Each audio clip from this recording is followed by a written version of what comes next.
안녕하세요 시청자 여러분, 만나서 반갑습니다. 네, 사주명리 TV 채널에 와주셔서 항상 시청해 주셔서 너무 감사드리고요.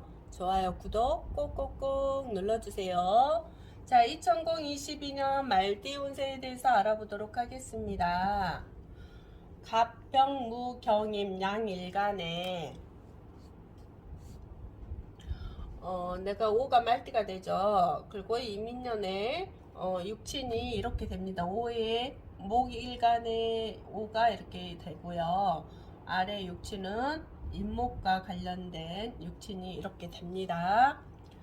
자, 여기에서 우리가 상관과 비견과 어떤 연결된 간목 일간이, 간목이 여가 있죠? 일간이라니까.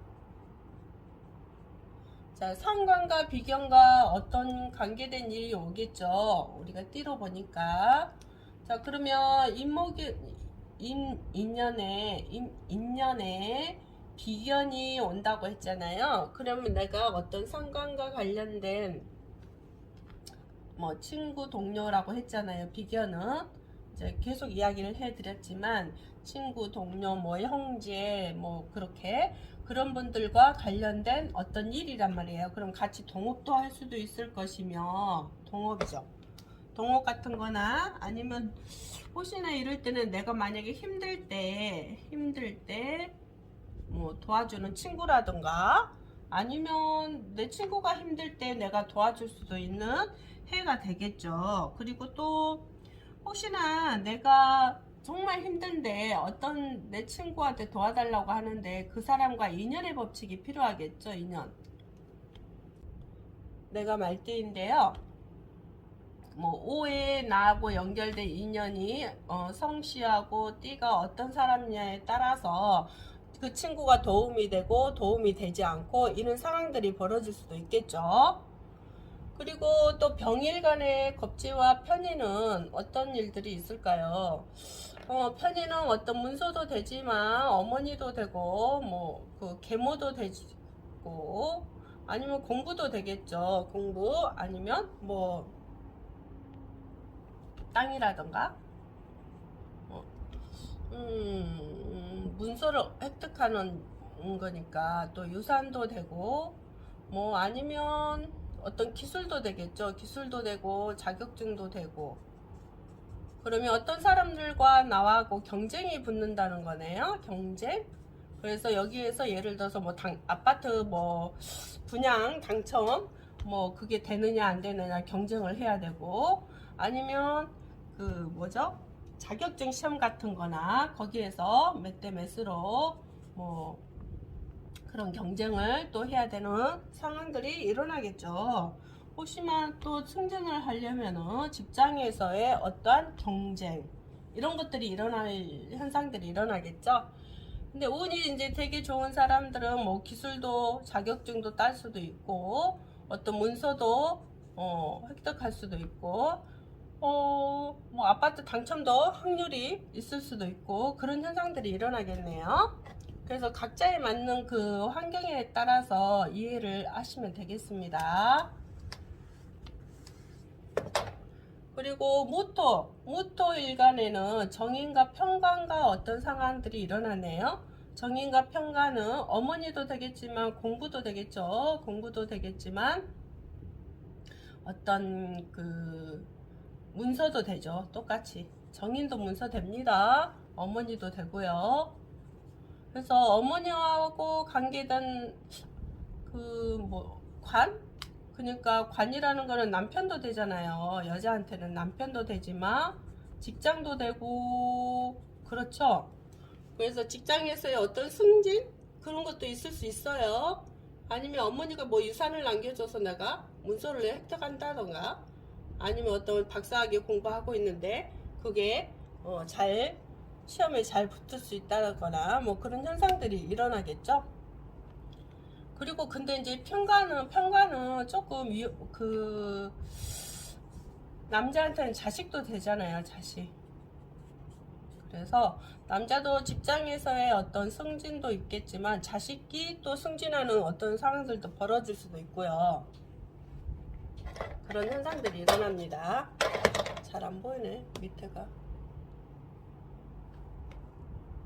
그래서 어떤 이런 것과 환경이 이민년에는 어떤 상황들이 발생을 할 수 있고요.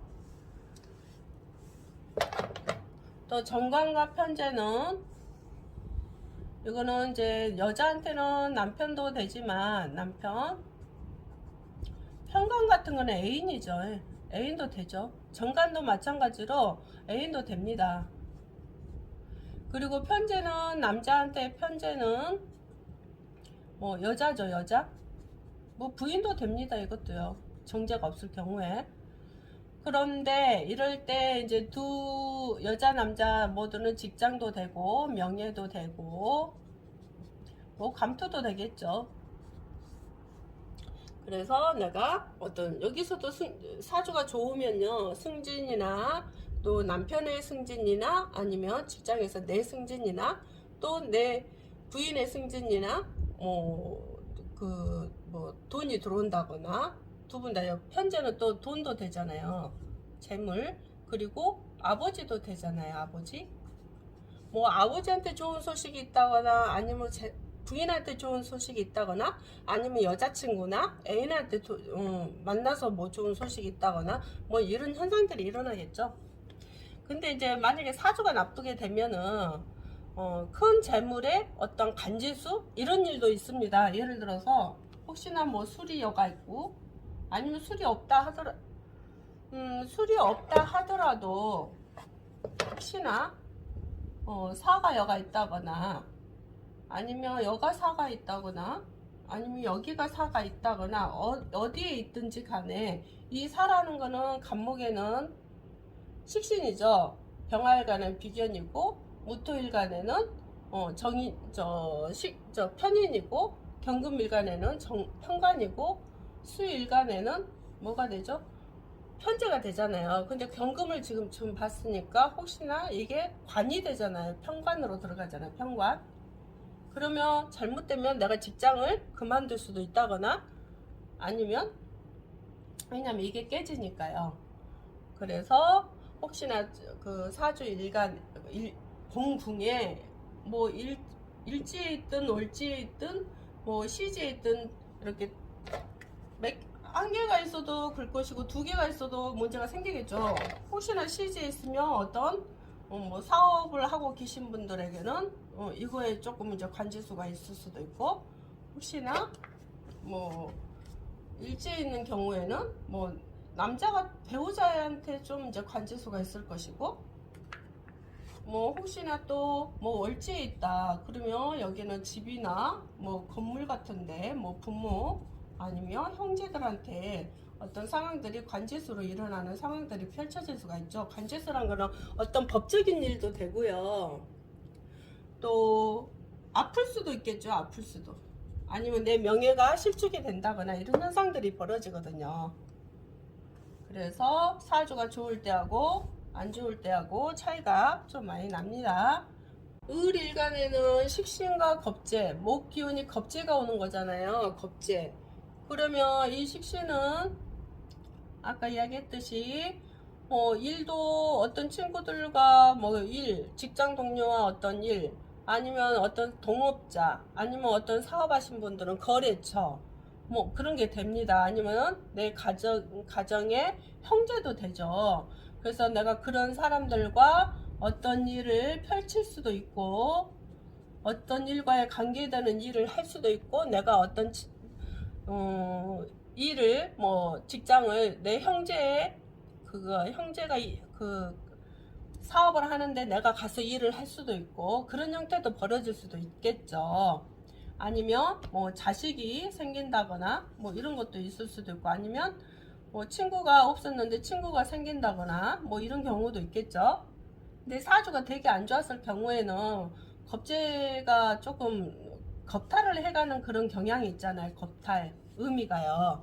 내 것을 가져가는 그런 의미가 있잖아요. 그렇기 때문에 어떤 일을 내가 잘 하고 있었는데 그 일을 뺏기는 상황도 벌어질 수도 있고 또 같은 일을 하고 있었는데 내가 거기에 대해서 조금 오해의 누명을 당할 수도 있고 그런 현상들이 일어납니다. 각자 이해하시기 바랍니다. 그리고 정화일간에는 비견과 정인, 비견과 정인은 어떤 어머니도 되고 문서도 되고 또 박사 학위 뭐 여러가지 공부도 되고 그렇게 된다고 그랬잖아요. 그러면 어떤 친구들과 그런 관계, 뭐 유산 문제도 있을 것이고 내 형제지간에 아니면 어떤 문서 가지고 어떤 사람 땅을 같이 사는 경우도 있고 집도 같이 사는 경우도 있고 여러 가지겠죠. 아니면 또 어머니한테 뭐 내 형제와 관련 이렇게 어머니가 뭐 돌아가셨었을 내 형제와 이렇게 유산이 뭐 남겨지는 형태도 될 수도 있을 거죠. 사주가 좋았을 때 이야기하는 거예요.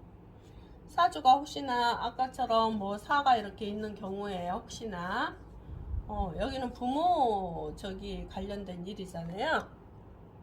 그러면 이게 정화일간에는 사가 겁재가 되잖아요. 겁재가 되면 내 형제와 유산과 같이 싸우는 형태가 되는 거잖아요. 그래서 내 형제가 좀 다치는 경우가 있다거나 내 형제와 안 좋아서 간제수가 일어난다거나 그런 현상들도 많이 있겠죠.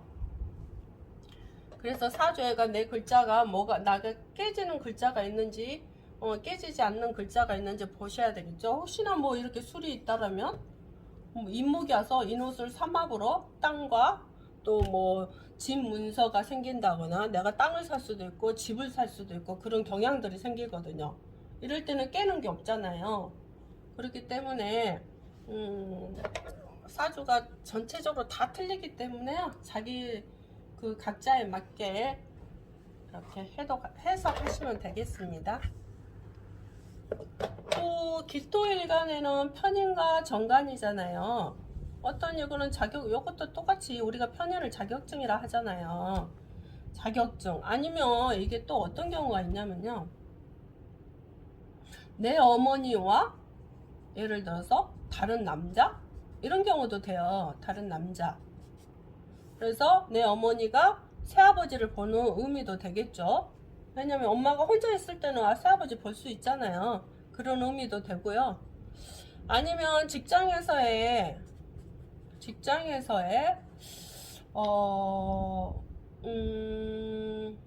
어떤 잘못하면은 사기꾼 그러니까 내가 직장이 없어서 어떤 직장을 들어갔는데요. 그 직장에 그 사기꾼들이 다 있었다. 예를 들어서 그런 거 참 많죠.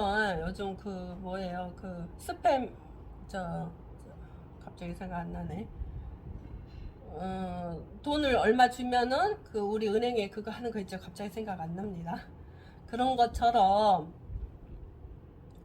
내가 잘못하면 안 좋은 직장에 들어가서 사기꾼 직장에 들어가서 일을 하게 돼서 관제수가 일어나는 상황도 벌어질 수도 있겠죠. 사주가 안 좋았을 경우요. 금은 편과가 정제라 했잖아요. 이때도 결혼할 수도 있죠. 미혼자들은 또 이혼한 사람도 재혼도 할 수도 있고요. 사주가 좋았을 때요. 그리고 재물도 들어오니까요. 재물도 들어오고 뭐 여자한테는 남자도 들어오고 자식도 들어오고 사주가 좋았을 때요. 아니면 만약에 사주가 안 좋다 그랬을 경우는 이 편관이 굉장히 좀 칠살작용을 하잖아요. 깨는 작용. 그래서 관제수가 일어난다. 결혼을 하려고 했는데 뭐 사기꾼 결혼을 하려고 했는데 좀 남자가 나쁜 마음으로 나한테 왔었을 경우에도 이제 그게 뭐 간제수가 일어날 수도 있고 여러 가지겠죠. 남친이 뭐 폭력을 행사를 한다거나 그걸로 인해서 조금 문제가 생긴다거나 이런 경우도 생기겠죠. 또 수일간에는 편제와 상관이라고 그랬잖아요. 그러면 아버지와 뭐 내 자식의 문제가 생길 수도 있고 이게 자식과 연관, 예를 들어서 내 아버지가 내 자식 손주에게 뭐 유산을 남겨주거나 재물을 준다거나 뭐 이런 경우도 있죠. 예를 들어서 뭐 주식을 넣어준다거나 뭐 땅을 내 자식 앞으로 해준다거나 뭐 여러 가지겠죠. 어떤 일이니까. 그래서 좋은 사주가 좋게 흐른다면 이런 일들도 많이 벌어질 수 있죠. 아니면 뭐 아버지가 생긴다? 아버지가 생긴다는 거는 이것도 결혼일 수도 있죠. 어떤 사람에게는 미혼자에게는 결혼일 수도. 왜냐면 새로운 아버지를 생길 것이니까. 아니면 내가 어떤 땅을 샀는데 재물이 그게 올라가서 큰 재물이 된다거나 이런 경우도 있죠. 그런데 이게 사주가 안 좋게 흐르면 뭐 내가 횡재돈을 바란다거나 횡재돈, 그래서 뭐 주식에다가 돈을 빚내서라도 갖다 집어넣는데 주식이 확 내려갔어요. 이런 경우는 돈이 깨지는 거잖아요. 손재수니까, 큰 손재수니까 이렇게 되겠죠. 어떤 일과 관계된 큰 재물이 또 나쁜 운으로 흘렀을 때는 이렇게 깨지는 현상이 일어난다. 그래서 사주가 이렇게 두 갈래로 들어가는데 제일 좋은 사주는 평범한 거죠. 내가 욕심을 안 내면 어떤 큰 사건들이 그렇게 크게 일어나지 않아요. 순리대로 산다면. 그런데 내가 욕심을 내서 문제가 오는 거잖아요. 항상 이런 현재나 이런 것들도 욕심이잖아요. 욕심이. 안 보이지? 이런 것들은 어떨 때 보면 되게 욕심으로 다가오거든요. 이게요. 그렇기 때문에 이 욕심 때문에 내가 문제가 생기는 거. 근데 내가 사주가 생기는 거, 사주가 좋다면 욕심을 부려서 큰 돈을 벌겠죠. 이 욕심을 냈는데 큰 돈을 벌겠죠. 그런데 사주가 안 좋았을 경우가 문제가 생기는 거잖아요. 아까처럼 뭐 사가 있었을 거는 이게 깨지니까 문제가 생길 것이고, 뭐가 5가 있어도 깨지죠 이게. 그래서 뭐 집을 사려고 했는데 그것 때문에 또 어떤 대운에 따라서 어떤 사기를 맞았다거나 아니면 잘못된 서류 문서가 잘못 기록이 돼서 문제가 생겼다거나 여러 가지겠죠. 그래서 사주를 전체적으로 보는데요, 나쁜 운이 왔다 해서 나쁜 게 아니고 좋은 운이 왔다 해서 좋은 운도 아니에요. 실은 내가 어떠한 좋은 운이 왔으면 욕심을 내려놓고 내 거 그 이치대로의 행동을 했다면 더 좋은 일이 생기겠지만, 내가 좋은 운이 왔다 해서 큰 욕심을 내다 보면 잘못하면 큰 일이 생기겠죠. 그리고 나쁜 운이 왔다는 것은 내가 여기에서 좀 자중을 해야 되잖아요. 그러면 나쁜 운으로 예를 들어서 흐른다. 그러면 이럴 때 내가 사업을 하려고 할 때 뭐 예를 들어서 식당을 한다. 식당을 하려고 하는데 내가 뭐 음식 자재를 식품을 뭐 질이 안 좋은 걸로 해서 비싸게 받는다. 그건 나쁜 거잖아요. 근데 내가 최대한 적게 마진을 보더라도 질 좋게 식품을 갖다 쓰고 좋은 그런 에너지로 쓴다면 돈을 벌게 되어 있거든요. 큰 돈은 못 벌더라도 그래도 손재수는 일어나지 않는다는 거. 그래서 나쁜 운이 왔다고 하더라도 내가 욕심을 안 부리고 행동을 한다면 내가 그 에너지를 크게 쓸 수 있는 희망이 되겠지만, 대운이 되겠지만, 대운이란 게 뭐 운이 좋아서 대운이 오는 게 아니거든요. 실은요. 그래서 내가 어떤 자연의 이치대로 뭐 승진을 해가지고 높은 자리에 있을 때 겸허해야 되고, 직장 그 직원 내 아래 직원들에게 또 잘해야 되고, 또 내가 운이 또 뭐 나쁜 운이 왔다 해서 거기에 대해서 너무 나는 사주 안 좋아 이렇게 해서 부정적으로 생각한다면, 그리고 포기해 버린다면 내 인생은 없는 거잖아요. 그렇기 때문에 내가 사주가 운이 되게 안 좋을 때는 내가 좀 감사하는 마음으로, 또 운이 좋을 때가 있으니까, 흐름이 좋을 때 있으니까 그때를 또 기다리면서 내가 준비를 해야 되겠죠. 항상 우리가 하락이 이렇게 오면, 하락하면, 밑바닥으로 하락하면 분명히 올라가는 데는 있다는 거예요. 그래서 여기가 되게 사주가 안 좋잖아요. 예를 들어서 운이 안 좋다. 이럴 때 올라갈 운은 기다리고 있는 거잖아. 오히려 이게 위기와 기회잖아요. 위기와 기회. 그래서 운이 안 좋을 때는 내가 노력을 해서 기다려서 운을 다시 받는, 올라가다 보면 운을 다시 받잖아요. 주식도 똑같잖아요. 이게요. 어떤 주식을 샀는데 하필이면 이 높은 데서 샀어요. 그래서 완전히 하락했는데 주식 가격이 완전히 밑바닥이에요. 밑바닥. 그런데 이 주식을 바로 팔면 내가 손해잖아요. 그런데 이 회사가 괜찮다라고 마음을 먹었을 때 이 올라갈 길은 꼭 있거든요. 그래서 기다렸다가 꼭 이 운을 다시, 내가 이걸 이렇게 높은 데서 샀다면 여기까지 기다렸다가 다시 운을 찾는 방법, 아니면 중간중간에 조금 더 이렇게 주식을 사다 보면 이게 맞춰져 가더라고요, 보니까. 그래서 절대 주식이 또 막 밑바닥까지 쳤다고 해서 나쁠 것도 아니더라고요, 제가 해보니까. 그래서 위기와 기회, 그렇기 때문에 내가 너무 높이 있었을 때는 꼭 하락한다는 거. 그래서 내가 겸허해야 되고 겸손해야 되고 항상 사람들한테 잘해야 되고 상대방한테도 잘해야 되고, 그렇게 해야 이게 운이 나쁠 때 이렇게 확 떨어지지 않고요, 이렇게 계단으로 이렇게 안차게 돼서 다시 올라가기도 하잖아요. 그래서 내 운은 내가 바꿔가는 거. 왜 사주를 보냐면 그 길이 어떻게 되어 있느냐에 따라서 먼저 보고, 예를 들어 사기꾼 운이 온다, 예를 들어서 손재수 운이 온다, 그걸 내가 그 길을 안다면 앞으로의 길을 바꿀 수 있는 기회가 오는 거잖아요. 그래서 우리가 사주도, 자기 사주도 분명히 알아야 된다는 거. 왜냐면 나쁜 말을 해주면 사람들은 그걸 듣기 싫어해요. 근데 그것도 인정해야 된다는 거예요.